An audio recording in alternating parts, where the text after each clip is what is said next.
Hello guys, welcome back to my new vlog. তো আজকে আরেকটা নতুন ভিডিও নিয়ে চলে এসেছি। তো সকালে ঘুম থেকে উঠে আগে বাসি উঠোনটা ঝাড় দিয়ে নিচ্ছি।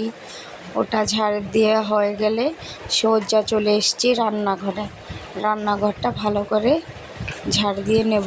তো আজকে অনেক সকালে উঠেছি, তো কেউ এখনও ওঠেনি, তাই জন্য মন ভরে কাজগুলো করে নিচ্ছি। রোজ যেহেতু আমার সাথে সাথে বাবু উঠে যায় ঘুম থেকে, মানে আমার ছেলে, ও আমার সাথে ঘুম থেকে উঠে যায়, তাই জন্য আর ভালো করে ঘরের কাজগুলো করা হয় না। একটু করি, একটু ওকে নিই, আবার একটু করি, এই করতে করতে দিনটা চলে যায়। ঘর দুয়ার ভালো করে পরিষ্কার করাই হয় না। তো আজকে যেহেতু সকালে উঠেছি আর ওর পাপা আর ও এখনও শুয়ে আছে, তাই ভাবলাম যে ওরা শুয়ে থাকতে থাকতে যতটুকু পারি ভালো করে ঘর দুয়ার পরিষ্কার করে নিই। তো চান করার আগে ঘর দুয়ার পরিষ্কার করে নিলে ভালো হয়, ধুলো ময়লা আর গায়ে লেগে থাকবে না। তাই এরপরে কিছু জামা কাপড় ছিল, দুদিন ধরে জমানো ছিল।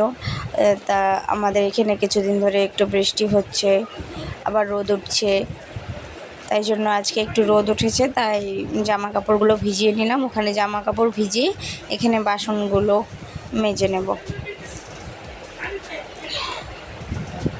তো এই যে বাসন মেজে নিচ্ছি। আর আমি যেন এভাবে বসতে পারি না। আমার ভিডিওতে তো তোমরা দেখেছোই আমি টুলে বসে কাজ করি। তো আমার এভাবে বাসন মাজতে কেন জানি না কষ্ট হয়, এখন অভ্যেস চলে গেছে। আগে এভাবে বাসন মাজতাম আমি বসে, তো এখন এভাবে বসে বাসন মাজতে পারি না।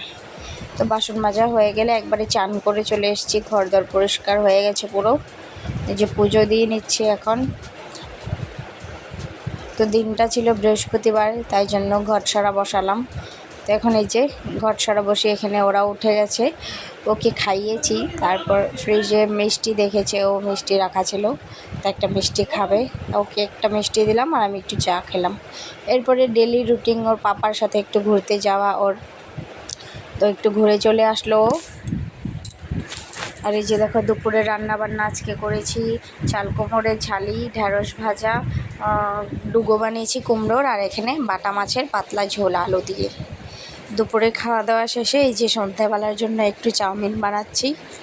তো আজকে দুপুরে খাওয়া দাওয়া আমাদের দেরি হয়েছিল, তাই একটু একটু করে খেয়ে নিলাম। আমি আর আমার বড় অনেক দেরি করে খেয়েছি।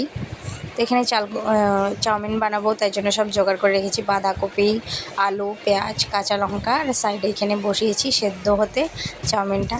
আর এখানে ছেলেকে দেখছি ঘরে এসে পুরো বিছানাটাকে একদম কি করে ফেলেছে দেখো, বিছানার চাদর দিয়ে কী করছে, আবার ওর নিজের মাথাটাও ঢাকছে, কি করছে না করছে, আবার দেখিয়ে দিচ্ছে এই যে পিসিমণি আমাকে ঢেকে দিয়েছে। খুব দুষ্টু হয়েছে যে দিদিভাইয়ের কোলে উঠে পড়েছে।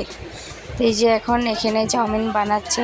তা প্রথমে আমি বানাতে গেছিলাম, পরে আমার ননদ আর এই যে আমার ভাস্তি, ওরা বলছে যে না কাকিমণি দাও আমি বানাবো, আমি আর ছোটো পিসি মিলে বানাবো। করে ওরা বানাচ্ছে, আমি একটু ভিডিও করে নিলাম। আর আমার ভাস্তি অনেক ভালো রান্না করতে পারে, আমার থেকেও ভালো রান্না করতে পারে, তাই জন্য বললাম যে ঠিক আছে তাহলে তুমিই বানাও। কিন্তু লাস্টে সেই আমাকে হাত লাগাতেই হলো রান্নাতে। বলছিল কাকিমণি আমি আর পারছি না, একটু এসো দেখে দাও।